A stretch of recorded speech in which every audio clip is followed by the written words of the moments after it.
Hey, what's going on, guys? It's jblader here, back again doing a video on the Minegard SMP. Hope you guys are doing great today. I'm over here at the Villager Trading Hall, and I spend a lot of time over here on streams.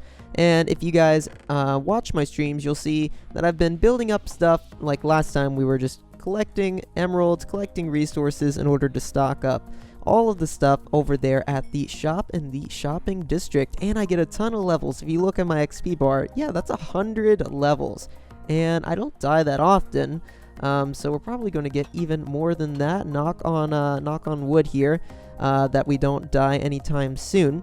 But today we are going to work on the base, and I've been kind of ignoring this place ever since we built this house, which, you know, I really like, and you guys seem to really enjoy it too. But I really need to do some more work over here and lay out what we're going to do with this town, because I was looking at other people's bases and they're just coming along so great, and I've done a lot of preliminary work. I've done a lot of landscaping. Let's take a little fly here. You'll be able to see that I've done a lot of landscaping. I've expanded the roads, I've been flattening out areas, making room for builds to go, but there's no outlines for the builds to come, right? So I think it's time to start outlining where I want some of these buildings to go.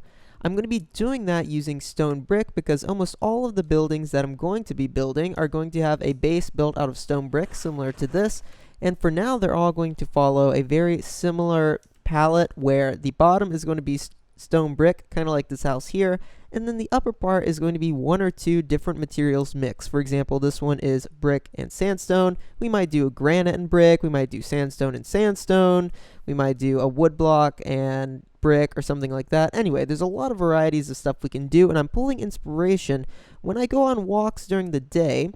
I go on walks around my city and I just see really cool builds of these old 1800s houses, because I live in a really historic city, and I just get inspired. I take pictures of them, and then I come back on Minecraft and I try to build them, and I think that creates a unique building experience, and you guys seem to really like it. But what we're going to be doing today is, like I said, we're going to be putting some outlines for where buildings need to go, and be putting some signs down for, like, hey, this is going to be a sheep farm. Just an example. Not going to be a sheep farm here.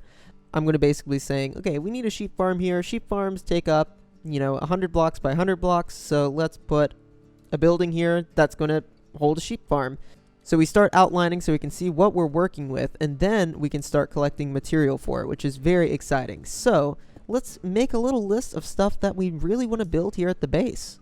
I've begun laying out all the stuff that I want to farm. Sheep farm, iron, kelp, sugarcane, a general mob farm so we can get a variety of stuff, cow farm, tree farm, and the concrete maker. I'm sure you guys have seen some of this stuff before in other people's videos. And now that I've got this stuff laid out, we're just going to be kind of figuring out where each of these things want to go. The only tricky one is the iron farm. And keep in mind, I don't want this place to be a lag fest. So far, we're good. It's not laggy at all.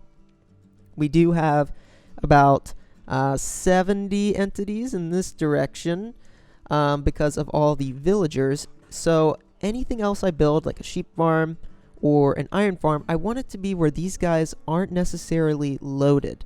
And that means that we're going to expand this road to an area where they're not going to be loaded, and then we're going to build the farm there. In between these, we're going to have some building facades, and we might end up just putting some small things here and there inside of them. Maybe one of the buildings is an enchanting building with some interior, or maybe we leave the interiors blank for now and let some of the other people on the server come and decorate them. I've got a few really cool ideas, so we'll do something fun for sure. So let me figure out where we want to put some of these things and start doing some outlines. I was just taking a break from walking around my base, and look what we have over here. Goody has been putting in work. This vibrant green grass has gone into place here, and oh man, he's building another shop. Oh man, yeah, he just said, like he said, I was talking about it in my last episode, and he has put in so much work. Oh my gosh. I am blown away by the amount of cool stuff over here. Well, I guess he's setting up a wood shop, which is awesome. Look at that. And then he's totally adopted the stone bricks. He's using anvils. Goody, man, you are in this late game grind. and it is really cool. So yeah, you guys go check out his channel. He uploads really long episodes with great time lapses, and his information will be in the description below. But he's doing some really cool stuff here, and I'm glad that my street style here has been adopted a little bit. This is a little bit more organic, but I mean, it's still really awesome. I still really like it, so good job, dude. This looks really cool, and it makes me want to build more buildings over here, honestly, because it looks really good. While we're over here, let me stop and see if we got any payments yet. Oh, we got a few diamonds. What did they buy us out of? Some golden carrots. That is good. Yeah, don't tilt those item frames or it tilts me. So, yeah, we got a few diamonds there. We'll put them in here. Anyway, let's head back to the base. Well, I'm back over here at the villager trading hall, and we were just cleaning up some of this gear and topping it off with the mending by doing some trading with the villagers. You can see this is how I get all of my emeralds. Every once in a while I'll just go do this, but let me show you how all of my tools got a little worse for wear.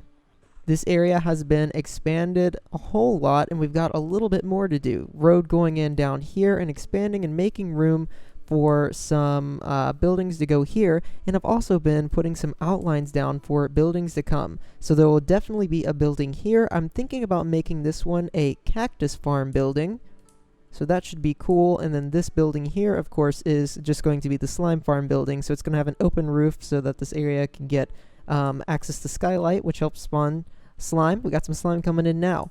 We're going to have a building here. I'm thinking about making this one some animal type of farm. And yeah, we're going to have basically a large building here that's going to be just for animals of some sort. Not sure which one we want to do quite yet. I've been also clearing up this area up here, expanding the road a little bit. We have a great plot here for a building. I think this would be a good spot to maybe put the iron farm, because it's going to be far enough away from our other village over there, so we can have like a separate breeder and a separate farm down here on this end. And then I've also been expanding it a little bit this way, and I still have some of this to flatten out. This room here is going to be for bamboo farming, so that we can farm bamboo and run it straight into our fuel system in this building. And then this building here on the corner, well, I haven't really decided what I want to do with these yet, but we have a few different options for what we can do.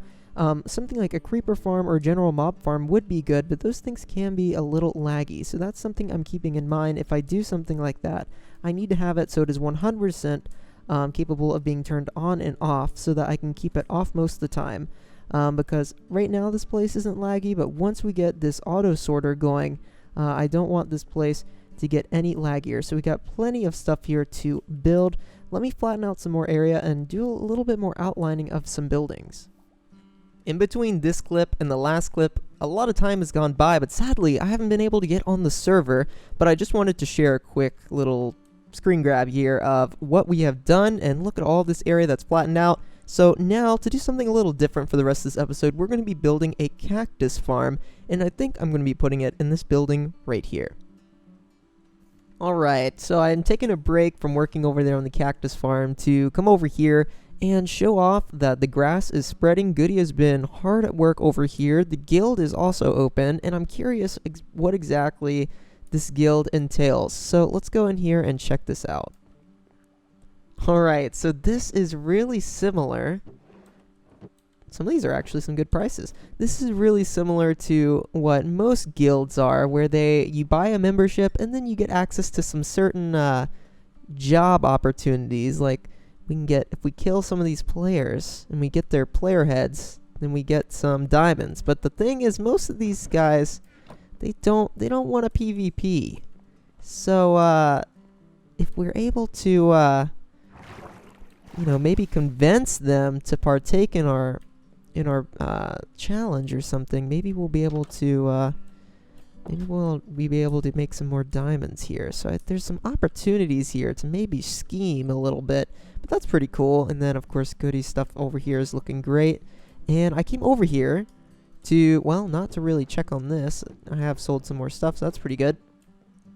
I came over here primarily to buy some more rockets, because I don't have a good source of rockets now, and this is my last one. Anyway, let's head back and I'll show you the cactus farm in action. Slime farm is in overdrive. And thanks Dynamite for the diamond block. Much appreciated, sir.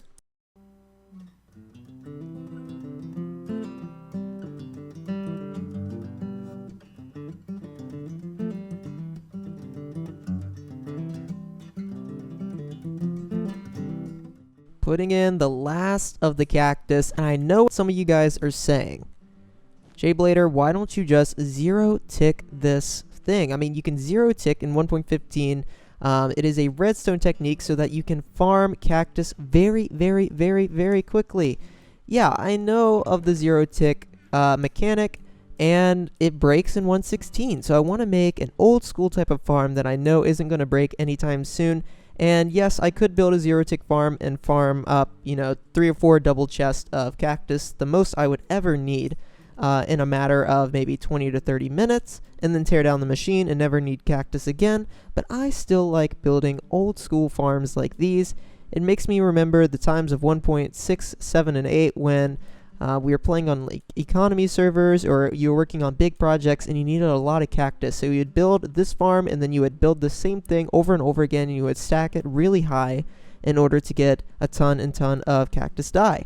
And even though I don't need that much, this will give us enough cactus dye to really do everything that we're going to want to do on the server. As you see, the items go over here and go up the soul, sand, water stream, and then into the chest. And once we get a double chest, I think that's all we're really ever going to need on the server. But I just went ahead and made a little silo here so we can stock up plenty of cactus dye, and anybody that needs some on the server can come over and grab some if they need. So guys, thank you so much for watching this episode. This is where I'm going to end off this one. It may not seem like we did a lot, but the landscaping takes up a ton of time, and it is super fun. And something else we can do here, cactus farm. Oh wait, I didn't put cactus farm on the list. Okay, well, pretend this is cactus farm, okay? Cactus farm, done. One less thing we gotta do, and we got another item silo next to the slime farm one here. Eventually, we might want to connect all these things up to a mega silo, which actually, saying that sounds so much fun, so I'll keep that in mind. Thank you guys so much for watching this episode, and I'll catch you guys in the next video here on the Minegard SMP.